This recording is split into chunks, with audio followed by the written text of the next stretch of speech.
Okay, so hello everyone, good evening.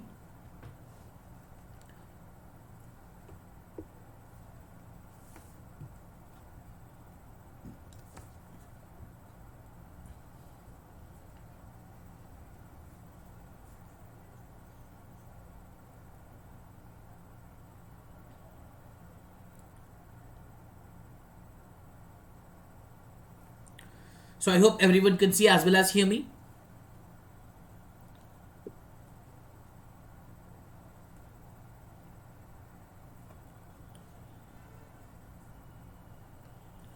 So if everyone can see as well as hear me, kindly let me know. We'll be starting the session now. So today our session would be a 2-hour mega marathon session, and we will be discussing about the very important topic as part of our discussion. As part of the science and technology, we'll be discussing the space related thing.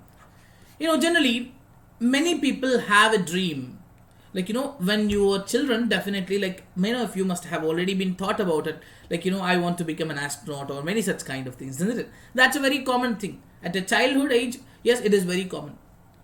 And when it goes further, for example, we often find a lot of people, when ISRO launches one mission, we find thousands and lakhs of people who basically put a status message on their WhatsApp, Facebook, Instagram, wherever it is. So the thing that they generally do is this, like they put this kind of thing and say the one thing very commonly, that is congratulations ISRO.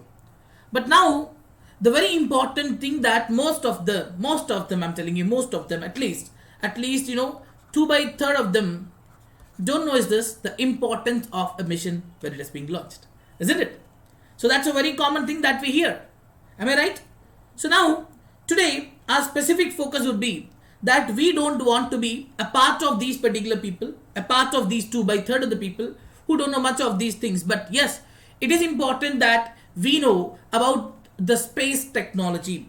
And I'm not going in detail about the missions, but we'll try starting from understanding about the very basic things, like what exactly is a satellite, what is an orbit, what are these particular types of orbits. Like when you talk about further, you could mention about what is this particular cryogenic engine, why PSLV, GSLV, differences between them. So what are the kinds of fuel that we use, how we have developed the GSLV Mark 3.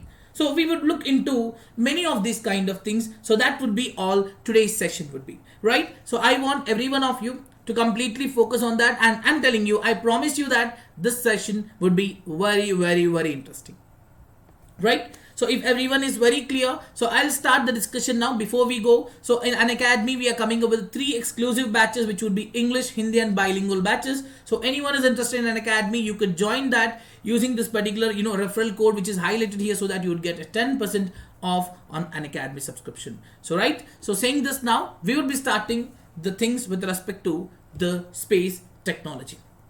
But now guys, before we start about something called a space technology, now one of the very important thing that we have to know is this about the organization related to it.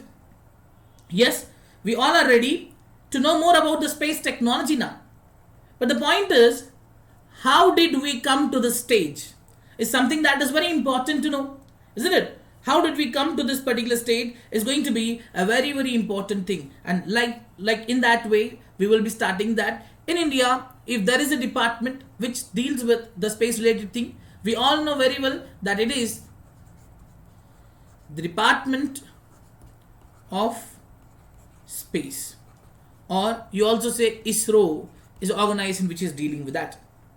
So now we would try to understand about this particular theoretical thing first, and then we'll go further. So it was in the year 1961 that the government of India has thought that we have to enter into the so-called field called as space research. At the same time, they also stated we have to use the outer space also. So now whenever we mention something like that, I have to use outer space, that should be for the peaceful purposes. So now, at that time, we don't have a department called Department of Space. So the task was given to a person who is heading that department called Department of Atomic Energy. And we know very well that who is the person who was heading the Department of Atomic Energy? That is none other than Dr. Homi J. Bhabha. Homi J. Bhabha is a very prominent person when it comes to the atomic energy research of the country. And later on, he thought that he may not be the appropriate person to specifically focus on something called space. So he looked into something else, and in the year 1962, a committee has been formed which is called Indian National Committee for Space Research. A committee called Indian National Committee for Space Research has been started, where it has been given, the chairperson of this committee was none other than Dr. Vikram Sarabhai. And now we all know who is Dr. Vikram Sarabhai, isn't it? He is the first ever chairperson of ISRO. Right? So after that, the major purpose why this committee was created is to come across with a national-wide space program. And in the year 1969, ISRO was established. Later on, as we went further, in 1972, a commission called Space Commission was set up. Then we have established the Department of Space. And in the year 1972, so that means ISRO was created much before than the Department of Space. Point to be noted. Then in 1972, when the Department of Space has been created, ISRO was brought under the Department of Space. Okay, so these are the theoretical things. And the Space Commission's major objective was that they need to look into formulation of a policy and how we are implementing the Indian space program. Ultimately, what we need, whatever the space program that we are taking up, it should lead to the development of our society. It should lead to the benefit of the people. When you bring a lot of technology and people are not getting benefited out of it, there is no purpose of it, isn't it? So that would be a very important thing. And when you look into the administrative way, how this is organized, the Department of Space is always under the Prime Minister. Please do remember. But now, are there any other departments which are directly under the control of Prime Minister? Anyone? I'll give you 1 minute for that. Think about it and comment in the comment section. Are there any departments which are directly under the control of Prime Minister? Yes, please. Apart from Department of Space.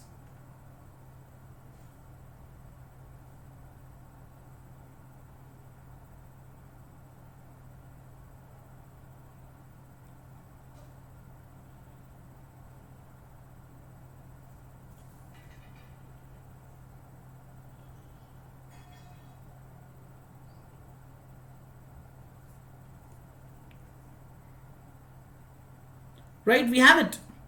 The Department of Atomic Energy. Department of Atomic Energy, that's right. So it is under the direct control of the Prime Minister. So when you talk about how that is organized well, so the Prime Minister would be the head of the Department of Space, and under the Department of Space, we have various other agencies. For example, like ISRO, then we have Antrix, and now you also can add other one now called as New Space India Limited, like this. Then you have other agencies like Vikram Sarabhai Space Center, Liquid Propulsion System Center, then Satish Dhawan Space Center, like Indian Satellite Application Center. So you have go on, we have a lot of things. The Department of Science and Technology falls under the Ministry of Science and Technology. Okay, we have a Minister for Science and Technology, so this will not be coming directly under the control of Prime Minister. Okay, please do remember. So now, when you look into this, if you want to go to the centers of ISRO, we could have a basic understanding about the centers also. Like I have mentioned, Vikram Sarabhai Space Center, Liquid Propulsion System Center, and such kind of things. Now coming to one of the very important center that we have is Vikram Sarabhai Space Center. So this is a center which is present in Thiruvananthapuram, where that would focus on design as well as the development of the launch vehicle technology. So we are talking about the Polar Satellite Launch Vehicle, Geosynchronous Satellite Launch Vehicle. So the launch vehicle technology, the designing and development would be taken up at a Vikram Sarabhai Space Center. They would focus on the research and development, different kind of things about the flight's path, aeronautical things, how the propulsion things, the space systems and all. They have done a great programs about the PSLV, GSLV Mark 3, reusable launch vehicle. So we'll talk about each and every one that I'm mentioning here. Each and every one would be discussed here. Whatever the things that I'm mentioning here, all of these would be discussed. That's number one, Vikram Sarabhai Space Center. Then the Liquid Propulsion System Center, as I said you, that will be talking about production related to the liquid propulsion engines and all. Then the Satish Dhawan Space Center, that is nothing but the SHAR we call. It is in Sriharikota of Andhra Pradesh. So it is popularly called as Spaceport of India, where it is the one from where we launch various programs of India. And it has two launch pads. One is the PSLV, other is for the GSLV. And the mandate it has is this. It is supposed to provide, produce a solid propellant boosters. Like when you are launching this particular, launch vehicles, it is supposed to produce solid propellant boosters. Like when you have a rocket like this, you have in the stage one, basically you will be having solid propulsion. So the boosters, such kind of things would be there, right? And then they try to provide infrastructure also for carrying out any kind of necessary test. They provide launch base also. All of these would be looked after by the Satish Dhawan Space Center. Then you can go through these things, guys. UR Rao Satellite Center. It's about the satellites, development of satellites, development of satellite technologies could be taken up under this UR Rao Satellite Center, which is located in Bangalore. Then we have space applications. So whatever the payload that is present, whatever the satellite that is present in the space, so the information that is coming from that, we could use that well. So that's application perspective. And here comes a very important center called National Remote Sensing Center. It is going to be a very, very important one, guys. So we have a lot of remote sensing satellites, right? We have a lot of remote sensing satellites. The purpose of, right, when you look into this particular remote sensing satellites, basically, now what happens here is this, like they are here, to keep an eye on the earth, look at the surface, how there is any kind of weather movements, climatic conditions, any kind of warnings. So all these would be there. So that would be updated to the center. Okay. And now here they would be taken here. Here we'll be looking into this. And here whatever the data that is being given would be processed very well and the data would be used very well. And as we go further, you have many other centers also which are not that important, but I've just mentioned the centers and where is it located to. Right. So now I think we'll try to get into this now. I said you that there are two things, as I said you in the beginning. Here one is Antrix. The purpose of Antrix is that, for example, when India is launching a satellite through a space launch vehicle, let's say there is some specific vehicle is being launched. Now when you look into that, some time ago India has launched satellites of various countries. If you have heard about it, I'm sure you all must have heard. So now the thing is, we do this kind of operations. There could be many things which many countries could do, right? So but what they do is, if they launch a specific satellite or a launch vehicle for one satellite, that is going to be costlier. So instead of that, what we could do, we could actually use the launch vehicles of other countries to ask them to launch the satellites. That is possible. So such kind of deals would be looked after by the Antrix. For example, we have a satellite in the space and now some country needs the services of that, so we could put that for the sale. So when we are providing certain services, you could actually do that. That would be looked after by the Antrix. Okay, so Antrix purpose is that it is basically a commercial arm of ISRO. So where they look into these kind of things, like any kind of services, products of ISRO that are present. So that would be promoted very well through this. And it is a completely public sector company owned by the government of India and administered by the Department of Space. Now you may ask, it is already there. Then we have something called NSIL, New Space India Limited, which is also created as another commercial arm. It was there. Now what is the difference between both of them? Yes, definitely. So guys, with this particular New Space India Limited, we'll wind up the theoretical content of this. The factual content would be end here, and we'll start talking about the application perspectives. Like we'll start about the satellites and all. Okay. Now, when I mention about the NSIL as a commercial arm, then does it mean that we have closed this Antrix? No.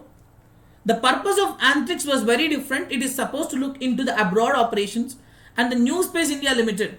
For example, today, if I want to launch a satellite of just 2 kg or 3 kg or 5 kg, for that also, if I send the PSLV which is of 1350 kg or 1360 kg, is that okay? No, it is not. Isn't it? It is not that, it's not okay at all. So then what are we supposed to do here? So we need some launch vehicles like, satellite launch vehicles which are much smaller than that of the PSLV. And now in the world, you have a private space companies also. For example, you know very well about Tesla people, like, SpaceX. SpaceX is a private space company in the US. Now, these people generally launch this, of NASA missions also, many would be launched. Now, the concept is the satellite launch vehicle would be that kind of thing which would help us in dealing with lot of these particular areas. And now, the satellite launch vehicle technology could be given by ISRO to the smaller companies which are present in India. So, foreign or domestic. So, it is New Space India Limited would be especially for the domestic purposes. You would be providing the satellite technological things and all to the local organizations that are present within the country, Chaudhary. Okay, right. So, having said or having understood about the New Space India Limited and Antrix, now we'll move to the next one. Now, basically, before we go, I just want to ask a basic question to all of you. I hope everyone will be ready to answer me this question. Right, a very, very basic question, guys. We talk about a lot of things. Now, the basic question that I'm going to ask, guys, even if you don't know the answer, try to give it a try. This is the least thing I expect, because when you think about that, it would actually make you, like, much more aware about it. So, if you don't answer it and if you just sit quiet and listen, it is of no use, right? So, now the question is this: what is a satellite? Define it. That's what the question. A very, very basic question. What is a satellite? Define it.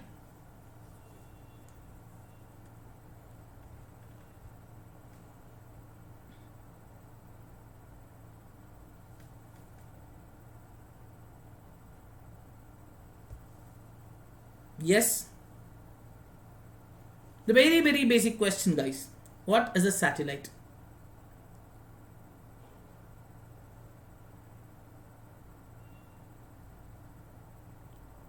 Now, I'm expecting the answers. I said I'll wait for a minute, then I'll start dealing with the topic. Okay? I'll wait for a minute. I'm telling you right now the time starts. I'll wait for a minute. So, which revolves around a planet. This is what Muskan says. Okay? So, when it comes to a satellite,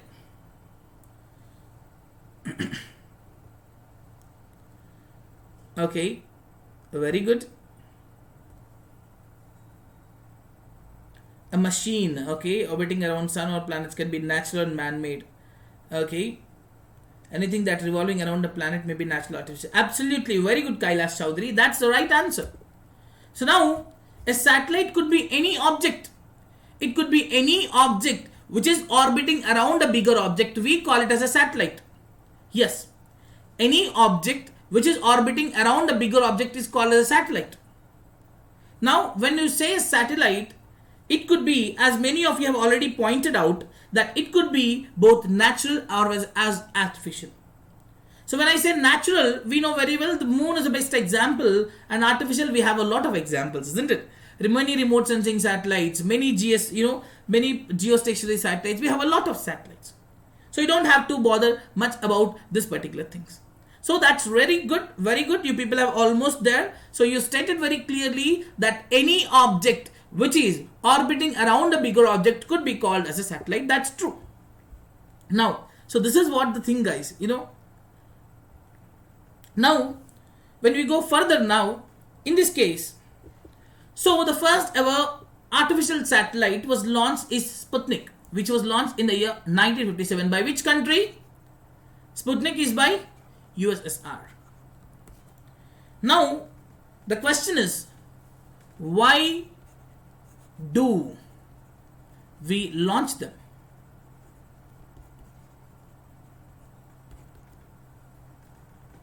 Now when we talk about why do we launch, what is the purpose?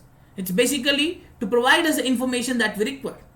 And you categorize them into anything. You could say it as remote sensing, you could say as geostationary, you could say, whatever the things you want.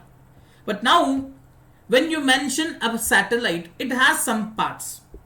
Right? It has certain kind of parts. You could see this one very clear. So these are the antennas of a satellite. These are the antennas of a satellite. Now, you cannot provide a kind of a fuel for the satellite all the time.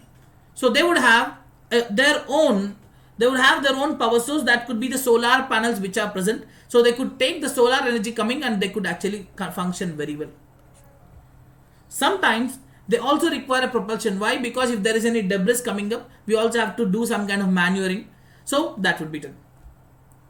And now, other important thing is, when we right now, it's in my place, it's really tough. I went outside today for about 10 minutes or half an hour, for about 10 to half an hour. It was like really tough, guys, like very hot. It is very hot. And when I check the temperature in my mobile, it shows somewhere about 46, 48. And I was surprised, like, what is this? So now when we are unable to bear the temperature of 50 degrees Celsius, and when we go into the space, the temperatures would go to extremes, isn't it? The temperature would go to the extremes. And what could we do for that? We provide them a thermal control so that it should not get spoiled because of the extreme temperatures over there. Okay. The next, what do we have is a control system. Yes, synthetic aperture radar would be there. Absolutely right, Kailash. I'm not saying that it is wrong, but these are the basic components I'm talking about. Okay. Synthetic aperture radar is something, it's advanced technology that we are using for the communication purposes. But yeah, so that is very important. Now, coming to the transponder. Transponder is nothing but which is a transmitter as well as a responder. Right? So this is what we call it as a transponder. So it which actually responds to some kind of things and also transmits the information that is present. So these are the basic components that we generally have in a satellite. Right? So now, having said that, now we'll start understanding the basic question that many of you will be having is this. When we launch a satellite, why will it not fall back on the ground? A very, very basic question. When we launch a satellite, why will it not fall back onto the ground?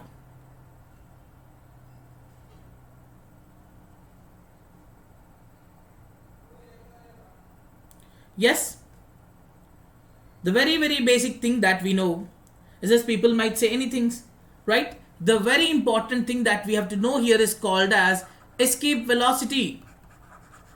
Escape velocity plays a very, very important role to know about this particular things. Like the escape velocity is a very important concept. So now, when I mention escape velocity, what exactly does it mean by escape velocity? Now, escape velocity is nothing but the velocity or the speed required by a body to in such a way that the gravitational pull of, like for example, Earth should not be able to impact us. When we run faster in vertical way, if I'm actually jumping faster, but if my velocity is more than that of the escape velocity of Earth cannot actually bring me down, isn't it? So that's what the major concept. In particular, if you want to know, I could tell it in a different way too. If you are let's say that let's say that there are two buildings like this. I'll try to draw something now. So let's say there are two buildings like this. So there are two buildings like this. On one building there is a guy, on other building there is other guy. So this guy feel like I have to throw a stone, and he throws a stone into the sky, and after going some time it actually falls back.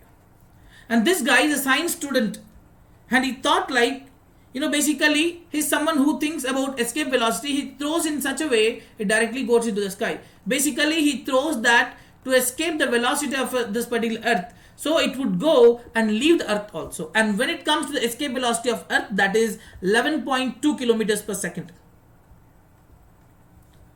right? So it's 11.2 kilometers per second is the escape velocity of the earth. When it comes to the sun, it is exactly at 618 kilometers per second. Okay, right? So for the escape velocity of earth, it is 11.2 kilometers per second, and for the sun it is 618 kilometers per second. So this is important points that you have to remember. So once the escape velocity is done, now when we launch a mission, for example, we have launched Chandrayaan 2. One second. For example, we have launched Chandrayaan 2. The Chandrayaan 2 mission consists of many things, and one of them includes what? One of them is orbiter mission. Other one it has is a lander, and then it also has a rover. Right? So now when we mention orbiter, lander and rover, in particular the Chandrayaan 2, like when I launch a space mission or when I launch a mission, if this is a body and if it is just orbiting around it in some orbit, if it is just orbiting around in this orbit, so it remains so, then we call it as an orbiter mission. Example for that would be Mars orbiter mission is an orbiter mission. Chandrayaan 1 is an orbiter mission. A part of Chandrayaan 2 is also an orbiter mission. But now, when you want some kind of a body, some kind of a machine to step onto the surface of that particular area, what we need is a lander. Because we cannot directly throw a rover and actually make it go, because it would definitely get spoiled. So the lander would make a safe landing, or you call it as a soft landing, ensure that the rover comes out of that. And this is the rover which actually moves on this. Now, apart from orbiter, apart from lander, apart from rover, if there is some other mission, then we call it as a manned spacecraft mission, which we already have. We actually have a proposed mission called Gaganyaan mission. It's a manned space mission, isn't it? So these are the different kind of missions that we generally take it up in the space. Now when we go further, so we'll talk about that after some time, okay? Now when we mention about the orbits, guys, if I ask you what are the types of orbits, guys, what will be your answer? I would like to know from you. What are the types of orbits? Please, I can give you 1 minute once again. I want to know from you that what are the types of orbits do we have? Yes, please. I'll give you a minute as I said you.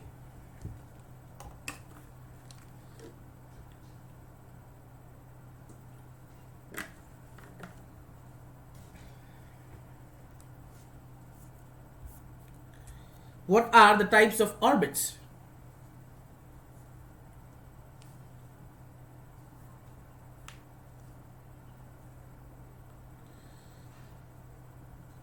Okay. Okay. Then generally, if I ask you what are the types of orbits, I would say Leo, Geo, Meo, whatever will be a wrong one. According to me, if you ask me, when I ask you some orbit thing, it would become a polar orbit.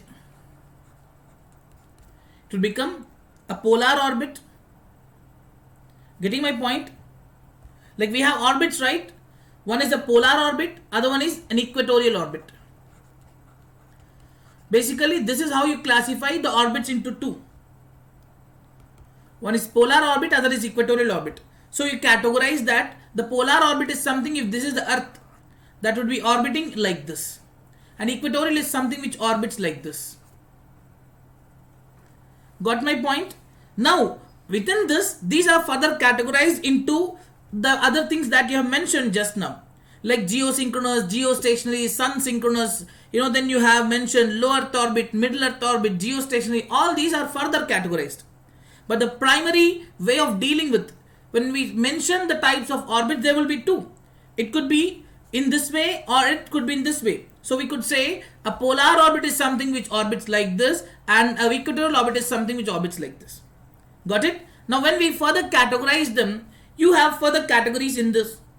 Like, yes, Then you have low Earth orbit, medium Earth orbit, geostationary, geosynchronous, high Earth orbit. Then you have, halo orbit. Then you have sun synchronous orbit. If you have to go on to this, you could go further. But now the basic way of dealing with this will be polar and equatorial. I hope that's clear. Then, now let's understand more about the orbits. Guys, when you understand the orbits well, if you understand the vehicles and everything, the launch vehicles, it would be much easier for you to answer the questions in the preliminary in particular regarding the science, space technology. So now, let's start discussing that. Now when I mention a low Earth orbit is something which could be present at a very, very low distances from the surface of Earth.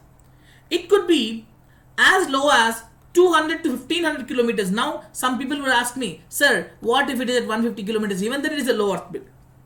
Okay, even though it is a low Earth orbit. Now, the point that you have to remember is this. Let's say, guys, this is Earth. Let's say this is Earth. Okay.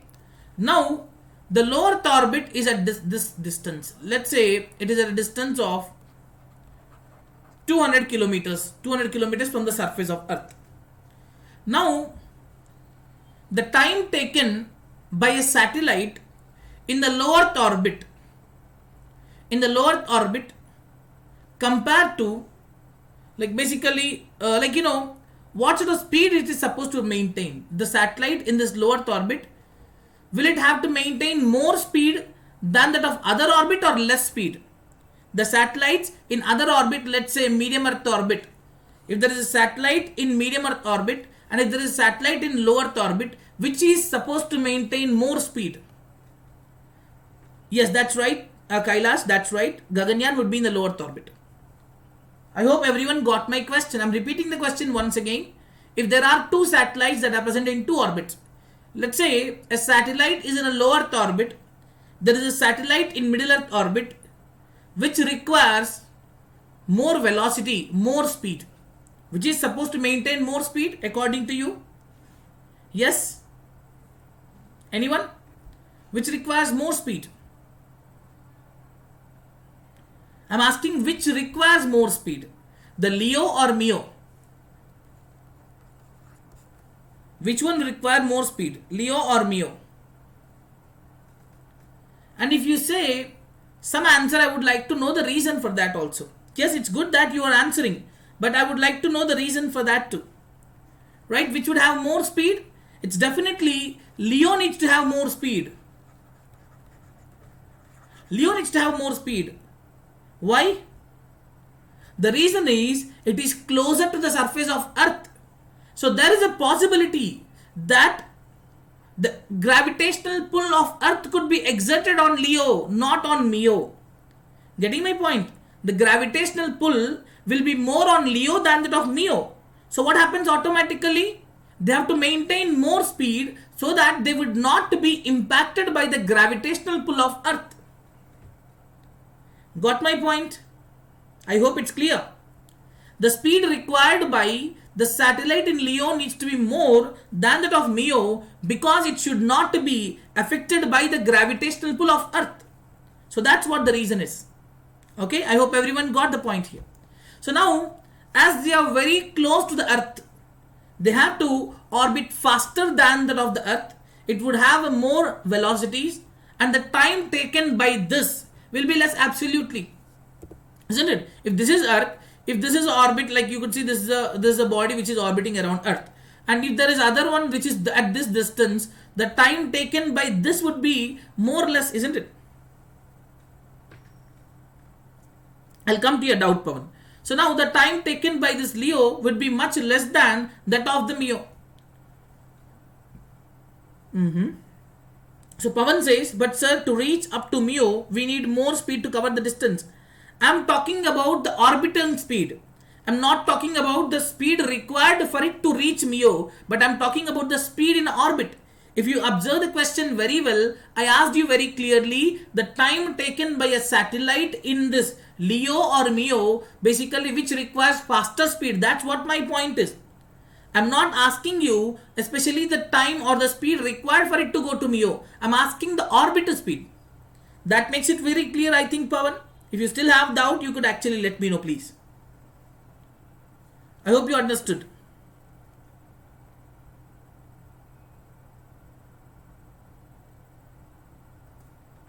Now, moving further now, I hope that's clear till now. So now the orbit time would be very less. So whatever the remote sensing satellites, whatever the Earth observation satellites that are present, most of them would be placed in the low Earth orbit, including the human spaceflight program. Forget about something else. Even the International Space Station is present in the low Earth orbit only. So this is the point that you have to remember. Okay. So that's number one. So with this we are done with the low Earth orbit. Then we'll go further. Moving on to the next one. Yes, everyone please focus here. The next one is about the medium Earth orbit. In simple forms, we could say it's something called intermediate circular orbit also. So nothing but the orbit which is present between LEO and GEO, we call it as MEO. The altitude of this could be anywhere from 5,000 to 10,000 kilometers, which is generally used for the communication. But you have very low satellites. In the middle Earth orbit, you won't be having much satellites. That's a point to remember. The next, we comes to a very, very, very important one. That is called a geostationary orbit. A geostationary orbit is a circular orbit. It's basically a circular orbit which is at a distance of 35,786 kilometers. Which is at a distance of 35,786 kilometers. So where the point to remember here is this. When you put a satellite in the geostationary orbit, the time taken by this particular Earth to finish one rotation will be exactly equal to the period of revolution of this satellite. Getting my point? If this is Earth, the time taken by the Earth to rotate, it is 24 hours, right? So the time taken by Earth to rotate would be exactly equal to the revolution time of this particular thing. And now I would like to tell you something here. This is lying generally above the equator. And the point that you have to remember, I hope every one of you must be using something called, the one we are using right now is DTH connections. DTH connections, I hope everyone is using, right? So now, if anyone has not observed, how many of you have observed the position of the DTH connections?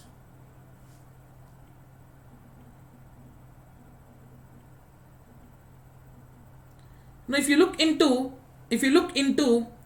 on the top of your house, you'll be having the DTH wala, signal one antenna.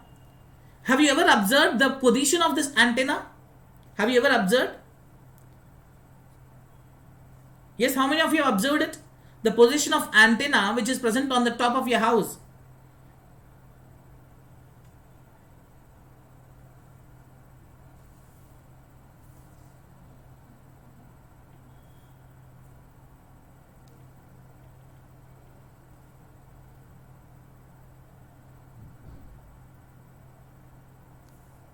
Yes, how many of you observed? Okay, now I'm not asking you about this direction, but if you have observed it very clearly, one point you must have observed is this, that the DTH connections of not just you, of your surrounding neighbors also, all points to one direction only. How many of you observed this? All of these are neighbors and ours are always pointed to one direction. Yes? Yes? So now what exactly happens? All of these are focused towards a single satellite. The satellite which is placed in the geostationary orbit would be pointed to that. Now, generally, this is a good thing that you use that for the communication. When you are using the satellite for the communication, so it always points to the same position. Now what happens here? Let's say, like I'm sitting right before you, and if we are launching a satellite, a communication satellite, which is facing directly towards me, at any point of the time on any day, that satellite always faces me. I understood this point, I hope everyone. if you are launching a satellite directly facing my face in an orbit of 35,786 kilometers, what happens here is this: at any point of time, any point of day, the satellite always faces my face. So that's what the thing we have in the geostationary orbit. Getting it? So you don't have to change this.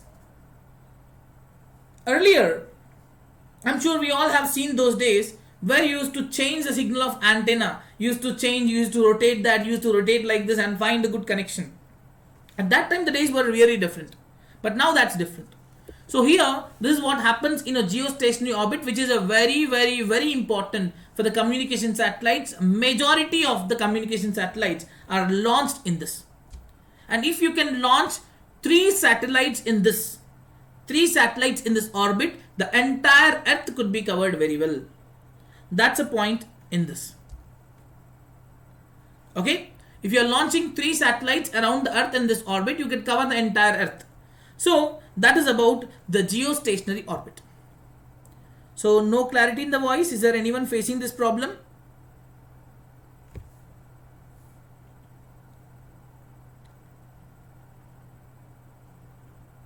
Okay.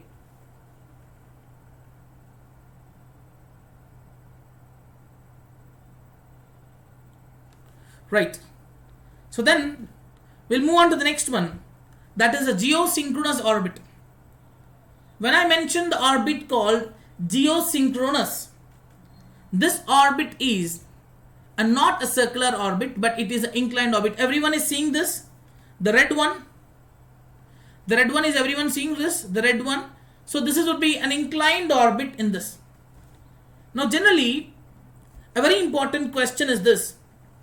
Now, when I want to launch a satellite, as I said you, that you want to launch a satellite exactly before my face, is it really possible for you to launch exactly before my face? Is it really that easy that I could put a satellite wherever I want in that distance at 35,786 kilometers? If you want to launch a satellite right exactly before my face, is it really possible? Yes, is it really possible? No, not that easy at all.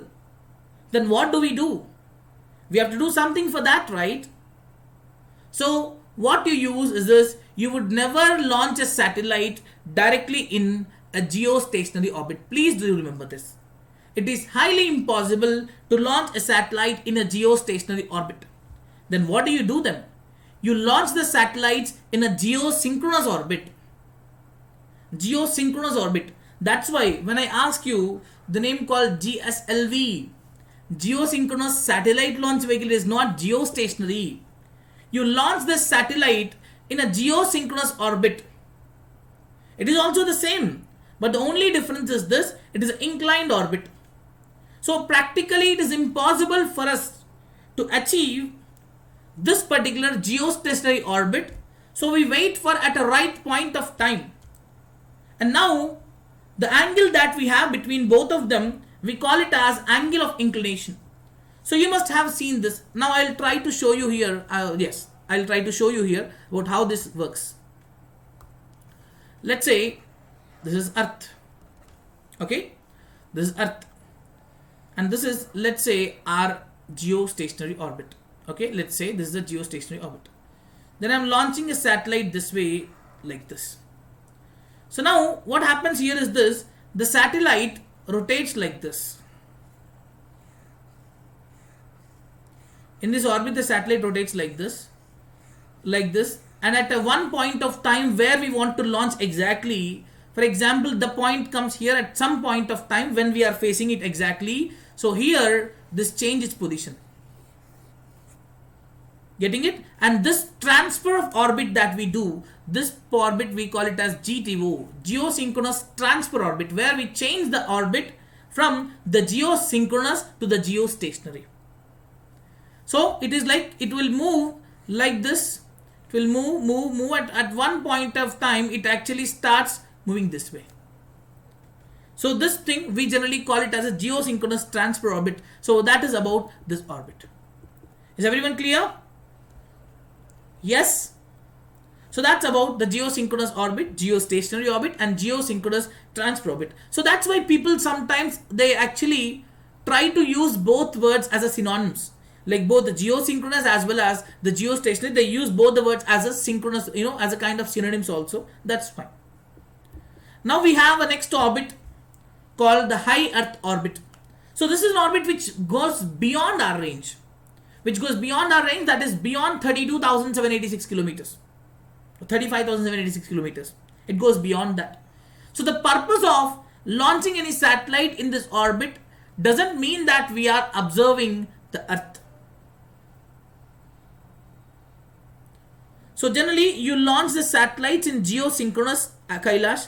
Whenever you launch a satellite in the geostationary, if you want, you launch that in the GSO, that is geosynchronous orbit. Then using the GTO, it would convert into a GSO.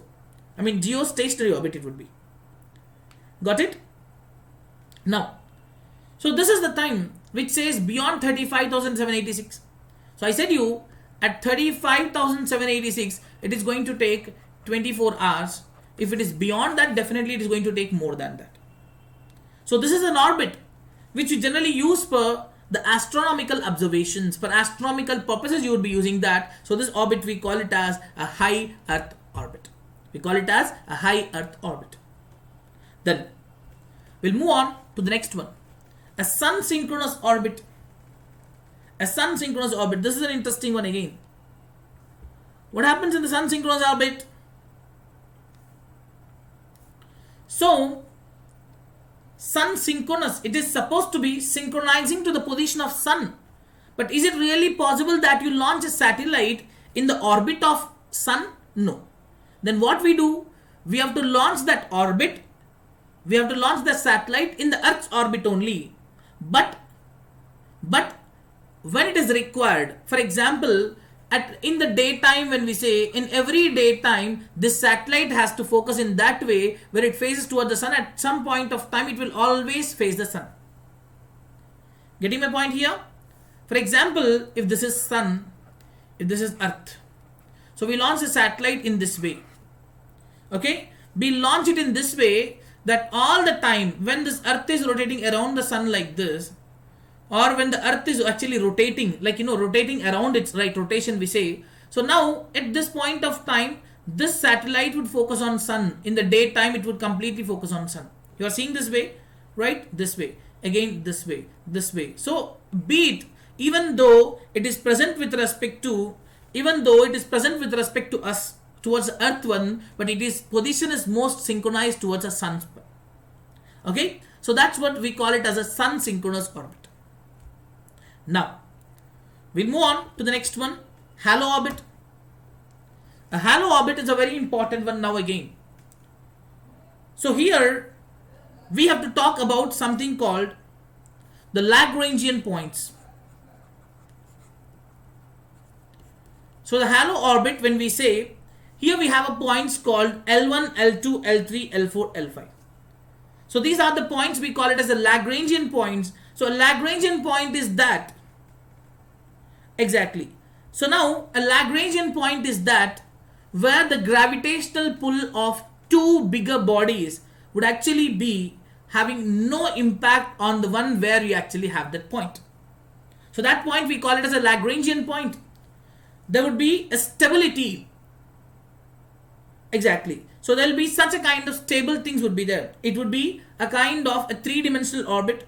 So you'll be having L1, L2, L3 in that way you'll be having. So this is how it would be there called Lagrangian point. You could see this. So L1, everyone can see this. So L1 is something that we are using under the Aditya L1 mission. That is a proposed mission to study the sun from the side of India. So we are going to put our satellite here. You could see this L1 is more close towards the Earth but far from the sun. Because the sun has more gravitational pull than that of Earth. So we want to balance that. So L1 is going to be that point where you put the satellite there. Yes. So I hope everyone is very clear about this particular points. So we are done with the orbits, by the way. So now, having finished the orbits, now we'll start going into the satellites. Shall we? Having finished the orbits, now we'll start moving into the satellites. And I'm sure that every one of you can tell me very clearly now, when I say a satellite, you would be able to tell me under which orbit it would be placed. Right? In which orbit it will be placed, it will be easy for you to tell me, isn't it? Now I'll start asking a question then in that case. The first thing is this. What are the orbits feasible for placing the communication satellites? What are the orbits feasible for placing the communication satellites?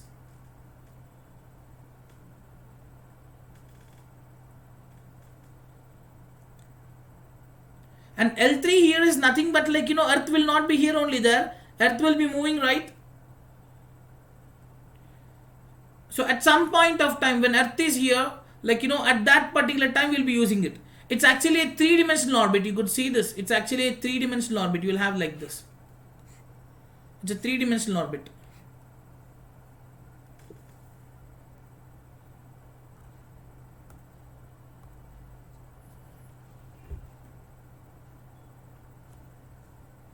Okay. Kalpana, that's wrong. How could it be a low Earth orbit? No. After understanding this, you should not be able to tell me low Earth orbit. That means you didn't understand the concept. When I say communication satellite, it could be either in MEO or GEO. Or you could say geostationary, geosynchronous, whatever it is. But it could be either in MEO or GEO.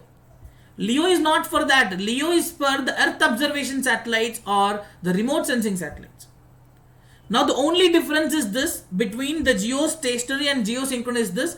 Geostationary orbit is in the equatorial one, whereas when you talk about the geosynchronous, it's a inclined one.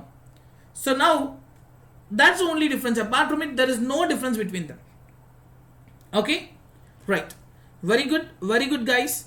So now we'll move on to the next one. We'll start discussing the satellites. A communication satellite, it's a very common thing that all of you have already stated, that a communication satellite for the functioning of the television, for taking up the session for us now, the radio, the internet, everything is based on this orbit, this only, right? That's a communication satellite. And most of them we use is geostationary orbit, but we could also use the middle Earth orbit also. But most of the people will use the geostationary orbit so that we could cover much of this, right? So that's what the purpose of a communication satellite. But when it comes to the next satellite, that is a navigation satellite, the GPS that we use. See, GPS, we think it's so easy to use, isn't it? We open Google Maps and we start using it. So when we are using the GPS, when we think that it's that easy to use the GPS, the point that we have to remember here is this. It is not just done by one satellite. When you are using a GPS, it will be using 4 satellites. For your kind information, that will be using a series of 4 different kind of satellites would be there. So where the objective is this, they would like to determine their location with the higher precision. For example, here this is a person you could see. Now this person wants to go from a point A to a point B. So what happens in a Google Maps? Firstly, it would try to identify the distance, then the route.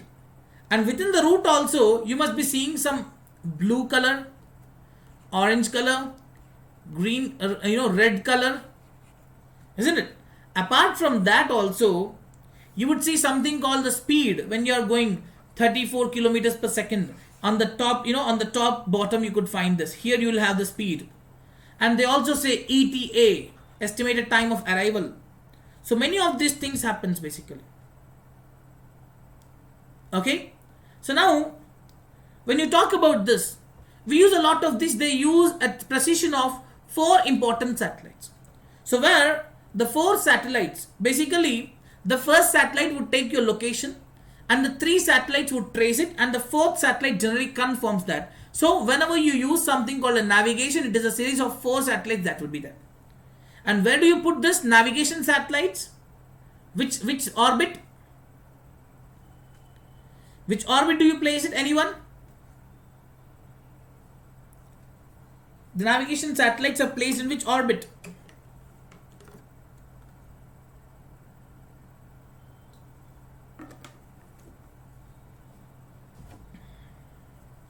Think about it before you answer. Think about it before you answer.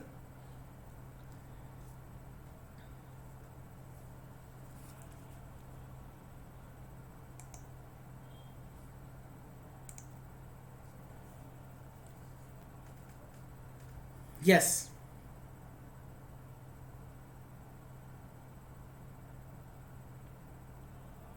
Yes, that would be geo.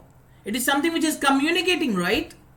It is supposed to use internet, it is supposed to transmit and also receive it. It would be geo, communication it would be.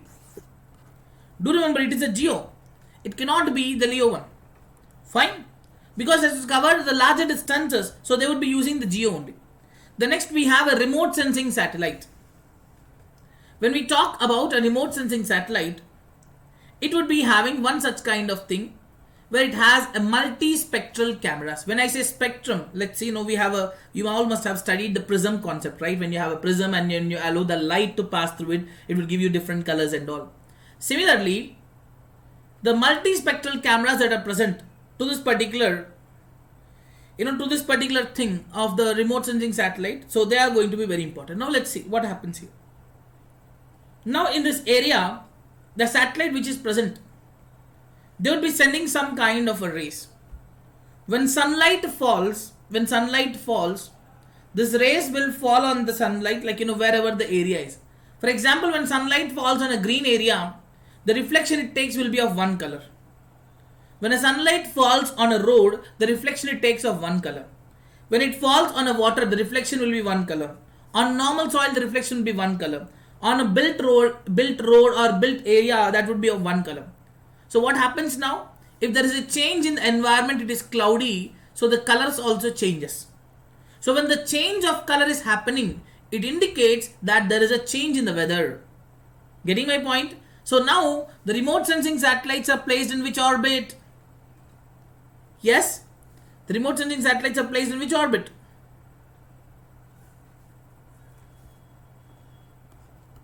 LEO, low Earth orbit. Right? So that's why it will be there. It would be both actually. It would be both. It would actually throw the rays and receive it. Now, so moving on. So we are done with the satellites now. So I hope everyone is very clear with the concepts whatever we have discussed till now. So now if you want, I could give you a break of 1 or 2 minutes. Right? So we will be starting the very, very important concept now, that is the satellite launch vehicles. So this is going to be a very important topic for us to be discussed. So that's going to be the satellite launch vehicle. So if you need a break of 1 minute, let me know. We could actually wait for a minute. Right? So polar synchronous. So now, yeah, good question actually, Kailash. You asked me a good question. I'll come to this now. I'll come to this. Right? It's not polar synchronous actually. Yeah, I'll come to this now. So now, let's say that it's a good question that you have asked me. It's a good question that you have asked me, Kailash. Yes, else we have been forgotten. But yeah, it's good. So now, let's say this is Earth. Let's say this is Earth. And if I'm launching a satellite in this way, let's say it is just 300 kilometers. What is it called as? What orbit is it? If I'm launching a satellite in this orbit, what is it called as?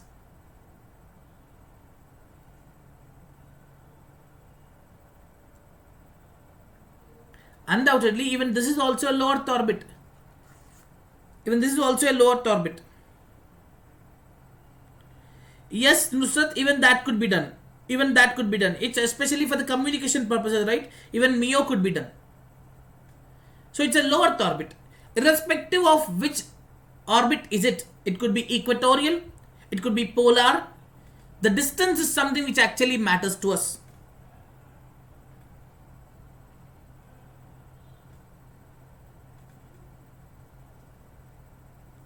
Right? So that's going to be a very important thing here. Got it? So that's very important. Now whatever the satellites that you're launching, this is going to be important irrespective of what you're talking about. We'll talk about that, Pratik, in the end of the session, okay? We have 1 more hour to be discussed about. We have a lot of content to be discussed. And after that, we'll talk about it. About the PDF and all, we'll talk about it. Fine? Now, so that's a very important point, right? So I think now you got your answer. I think Chowdhury, Kailash Chowdhury. I think yes, Kailash Chowdhury. I think you must have got it now. So irrespective of what is it, when I say polar synchronous, polar satellite launch vehicle. So it's basically something that we use, polar satellite launch vehicle will be using PSLV. So that would be something which we use it this way. So that's how. Now, so shall we continue then? I'm not going to give you a break. Yes. Now, moving on to the next one, we'll start the topic further now. That's about the launch vehicle technologies. Now guys, from now it's going to be a very, very, very important thing of the entire science and tech, or especially the space tech. So I know it's we have already finished 1 hour of session without knowing the time, isn't it? So we didn't actually feel that we already have finished 1 hour, but yes, we did finish 1 hour already. So now we'll continue the next 1 hour also. That's about the launch vehicle technologies. So coming to this now, India has developed 4 generations of launch vehicle technologies. 4 generations of launch vehicle technologies. The first one that we have was just a satellite launch vehicle. So where in this area, we were able to launch a satellite at a low Earth orbit, which is at a distance of 400 kilometers, but the satellite weight was very less, it was just 40 kgs. That was the payload it used to take, only 40 kgs. But when we go further, that's going to be the second generation. We have an augmented satellite launch vehicle, which means we did nothing here. The only thing is this: we increased the weight, that is from 40 to 150. The weight increased from 40 to 150 in the low Earth orbit. Again, that was a 5-stage vehicle. And then we have seen the third generation, which we are using even now, the polar satellite launch vehicle, and the fourth generation, the third and fourth, which we are using right now. Fourth generation is geosynchronous satellite launch vehicle. So now let's try to understand more about them now. When we talk about this, I hope everyone can see on your right. So this is what a PSLV. This is actually a PSLV. Now what exactly is a PSLV? The polar satellite launch vehicle. This is a satellite launch vehicle which would launch the satellites in a polar orbit. In a polar orbit that would be launching.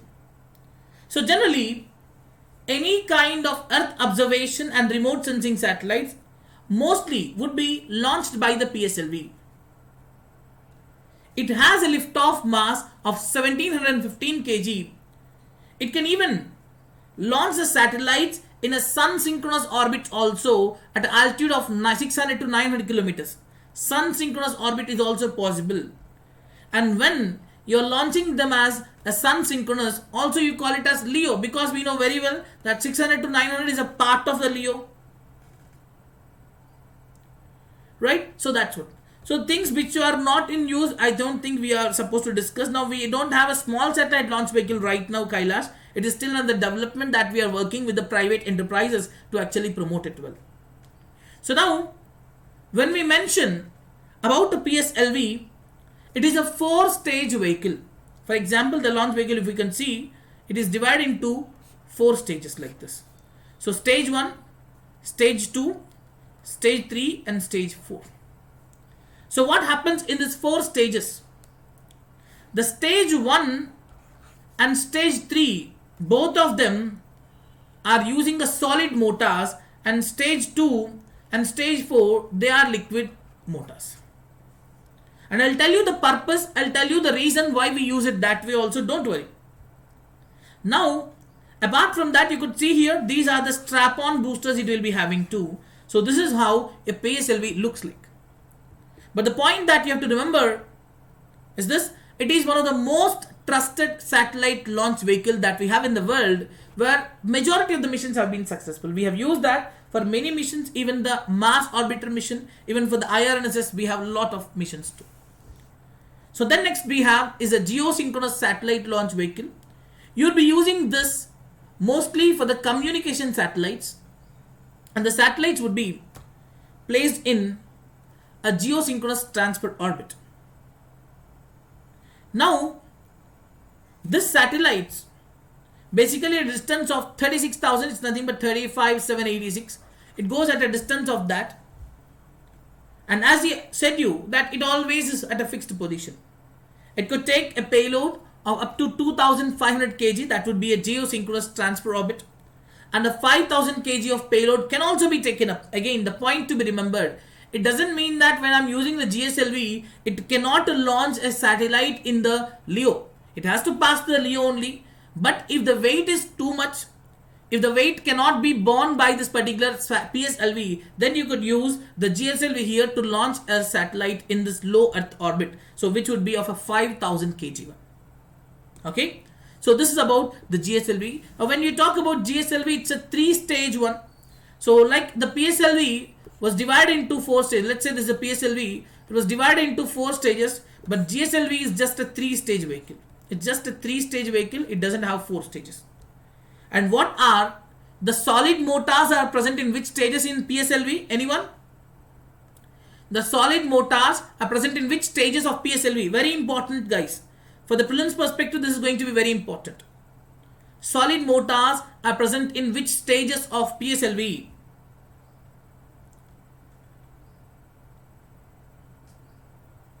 They are in stage 1 and stage 3. But coming to this now, so this is for the PSLV, this is how it is. But when it comes to the GSLV, do remember, solid is in stage 1. Then we have liquid in stage 2. And stage 3, what you have is a new one called cryogenic engine.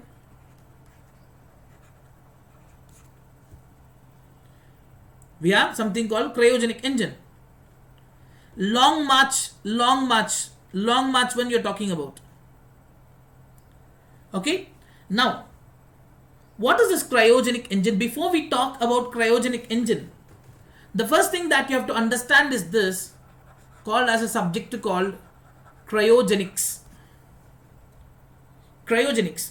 So cryogenics is a science that deals with the objects at an extremely low temperatures. And extremely low temperatures, we call that subject as a cryogenics. So now generally, guys, a very important question once again. If I give you a room, okay, I have given you 2 rooms like this, a room A and room B.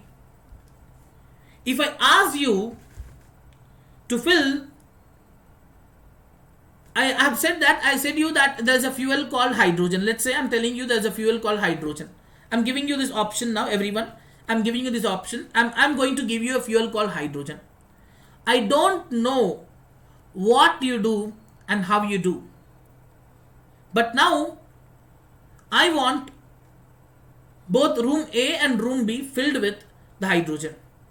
Okay? Now, the point is, I want room A be filled with liquid hydrogen. I want room B be filled with gas. So which room will have more hydrogen? Guys, I don't know how much quantity you store, but I want the room be filled. I want the room be filled. And now I'm asking you very clearly, which room would have more fuel? Is that the room A or room B? I hope you understood the question. I've given you a fuel hydrogen. I've given you 2 rooms. I said room A be filled with liquid hydrogen. I said room B filled with gaseous hydrogen. Which room will have more hydrogen fuel? Room A or room B? Okay. Interesting. People are saying room A. Why is that so? Why is that so, guys? If those people who are saying answer is option A, I would like to know the reason from you. Any of you, one can tell me the answer. Right? One of you can tell me the answer. It's totally fine. One of you can tell me the answer, please. Now, the volume is actually that which matters here. The gas cannot have, gas is very tough to actually, more volume of gas cannot be stored. But in the room A, you would have, more basically liquid could be stored in this room. The room is of same size. I'm not saying room is again different size. So A would be the one where you have more. And now, I said now, the gaseous hydrogen needs to be converted to liquid. So conversion of gas to liquid is called as what? Yes, one more question. Conversion of gas to liquid is called as, you must all have studied physics. So conversion of gas to liquid is called as, absolutely right, Akanksha, right? Akanksha, Kanak Upadhyay, Pavan, all of you are right. Absolutely, yes. Now, what is it called when I say to convert from gas to liquid? What is this process called as? When I say liquid to solid, you call it as condensation. Right? When I say liquid to solid, you call it as condensation. But now, no, not even a single answer yet. It is called as liquefaction. Liquefaction it is. It is not condensation. Condensation is the process where you convert that from liquid to solid. Liquid to solid you are doing, it is basically called condensation. But here I am doing that from gas to liquid. If it is supposed to move from gas to liquid, that means I have to reduce the temperature. So that is nothing but I have to reduce the temperature here also. But this process directly I am doing from gas to liquid is called as liquefaction. Please do remember that. Liquefaction is the right answer for that question. Okay. Now, when we move further, right? So now the cryogenic engine, when you are using it, if I give you a room that is filled with complete petrol and I have thrown one of you into that room, okay? And then that is completely filled with petrol, and now I started, using a matchstick, but it is not lighting. Why? Because the room doesn't have oxygen. So now, when you want this sort of things to be there, so when any fire to be there, we need oxygen. So how important is oxidizer? How important is the fuel? That important is oxidizer too. Isn't it? So both fuel as well as oxidizer needs to be at low temperatures. Now, and the gas, if that is present in liquid state, it would take less space and provide more mass flow rate, which is more efficient than gas. Okay? So that's what the point here is.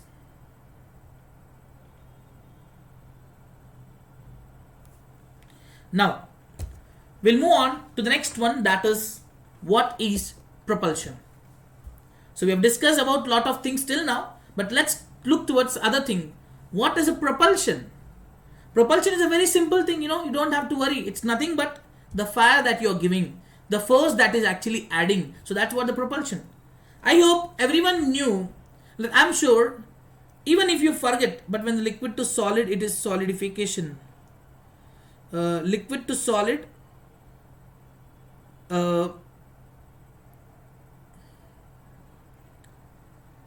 okay. I just request you to verify that once again, right? So now, when it comes to this case, now the propulsion, I'm sure everyone must have heard about Newton's laws. I'm not saying that, when you talk about it, Newton's laws, everyone very sure you have this concept. You may forget any law, but not Newton's third law. Right? I'm sure every person would remember Newton's third law. Even if a school dropout is there, they would remember Newton's third law. Am I right?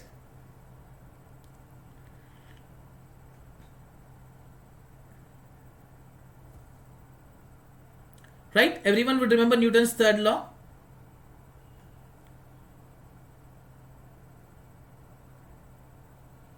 No, Imran, I'll confirm it once again if you want, but yes. So Newton's third law is basically that one, which basically is nothing but every action has an equal and opposite reaction, isn't it? That's what the common thing that we have, isn't it? That's what the very common thing. Every action has an equal and opposite reaction. The propulsion, the thrusters would be there. When you have a rocket here, you'd be having the thrusters, right? So now basically these thrusters give you this particular fire, and that would actually, the more force that they actually put here, the more actually it could lift up. Okay, the more force that is being given, so the more height it could go. So this is what basic application of this. So when I say the solid propulsion now, guys, it's time to know about more about our propulsion things too. Solid propulsion and liquid propulsion. So solid propulsion is that where I said you the first and third are using the solid and second and fourth are using the liquid. Now the solid propulsion is nothing but the fuel will be stored in the format of a solid, but here you would have both fuel and oxidizer combined. The fuel and oxidizer would be combined, so you don't have to worry much. You just have to throw this solid and it would burn. Okay, that's a common thing. So what happens now, as the fuel as well as oxidizer are actually in a combined format or are in this particular mixed format, so it is very easy for us to store and handle. And what happens at a time, it could give you at some point of time, in a very short span of time, it could reach to a greatest heights because both of them are combined. So it would give you a great height.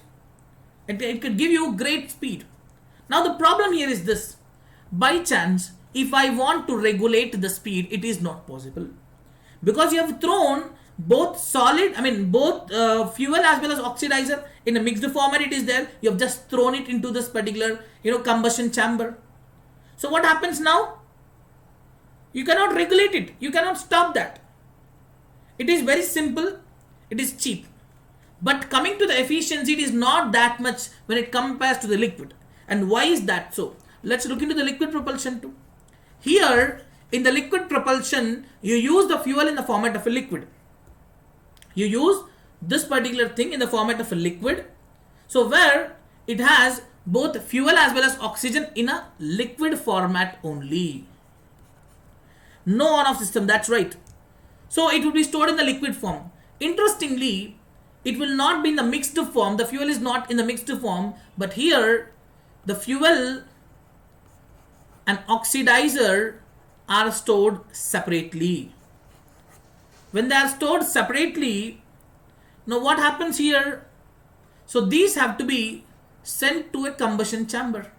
So this is where the combustion chamber is present. So from here you have to send the fuel. So now, if there is something that I am supposed to regulate, so I could stop either oxidizer, I could stop the fuel, isn't it? So it's very easy for me to restrict the flow here compared to the solid propulsion, yes or no? In case if there is some dangerous thing, in case if there is any emergency situation, so this would be of a great help to us. We could actually halt the process. So that's going to be very important, and comparatively it has more specific impulse compared to that of the solid fuel, where engine can be turned off as well as turned on. So now guys, now you understand why do we use the solid propulsion in stage 1 always.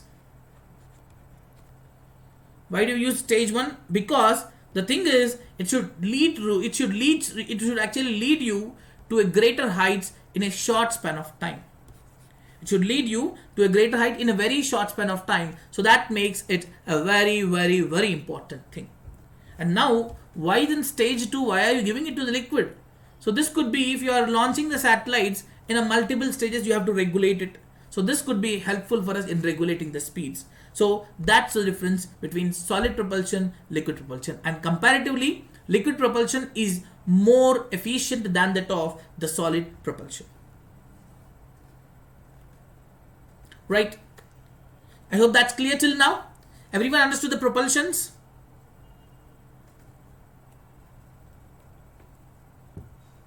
So it's time for us that we move to know more about the GSLV Mark III.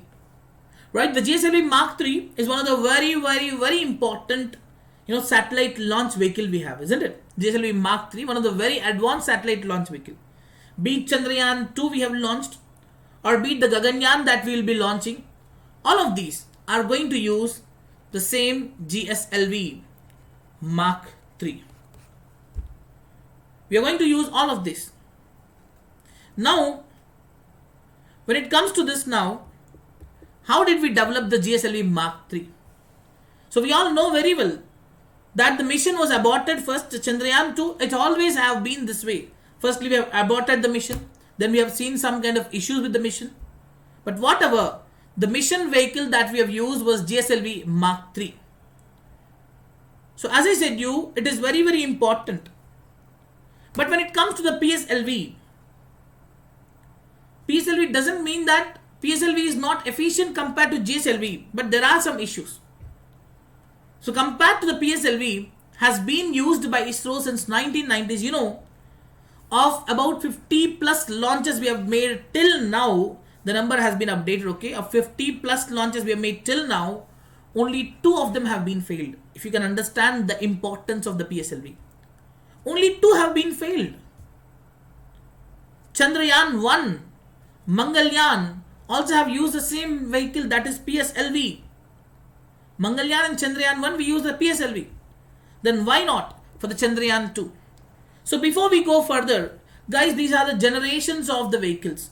Someone asked in the beginning about the satellite launch vehicle, augmented satellite launch vehicle, PSLV XL variant. This is a separate variant you have. Then you have GSLV Mark 2 and GSLV Mark 3. You could see the propulsion of SLV is all solid. That augmented satellite launch vehicle, it's all solid. But PSLV, solid liquid, and when we come to the GSLV, it would be solid, liquid and cryogenic. Yes, absolutely. Now the payload it could take was only 40 kg. Then we increased it to 50 kg. And then the XL variant, it has 1860, but generally it is 1750 kg. But the XL variant is the additional upgrade that we have got. It would make it 1860 kg. And GSLV Mark 2 is 2200 kg and GSLV Mark 3 it is 4000 kg. And the orbit that we use here, the SLV is a low Earth. No. Gaganyaan mission will be using the GSLV Mark 3 only. XL variant we have used it before PSLV C46. So before that, I think, before that PSLV C46 we have used the XL variant for some better payload. Okay. But we are going to use the GSLV Mark 3 for the Gaganyaan mission, not the PSLV. So then ASLV is also LEO. Then the PSLV XL can put it at sun synchronous polar orbit. Just wait for some time, we'll talk about it. So then GSLV, it is GTO, again is also GTO. So this is how you have different kind of launch vehicles here.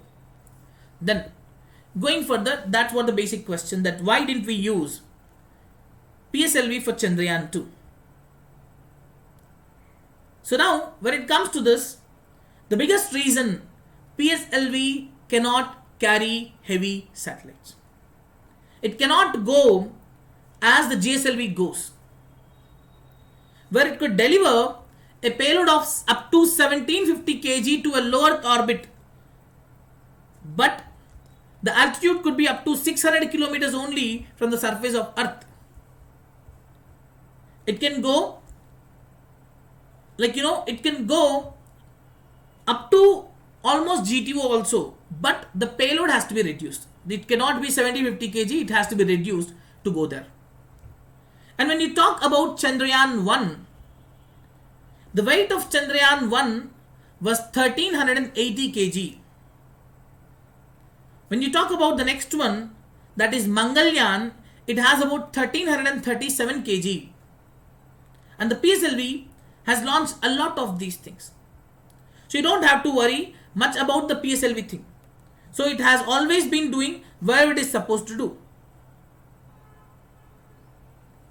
Okay. So now when we go further to know about the history of our GSLV, the satellites which are heavy in the range of 4000 to 6000 kg, we need them to be launched only with the GSLVs.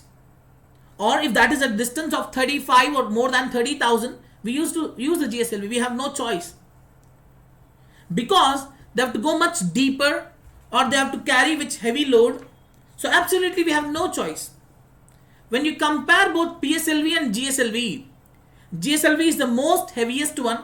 It could take a very, very, very huge weight. And the fuel that they use is also different, which we already had a basic understanding about the cryogenics and all. Right? And the most recent one, is this the GSLV Mark III. So this GSLV Mark III has done a lot of missions too, like GSAT 19, GSAT 29. All of these have also been launched by them.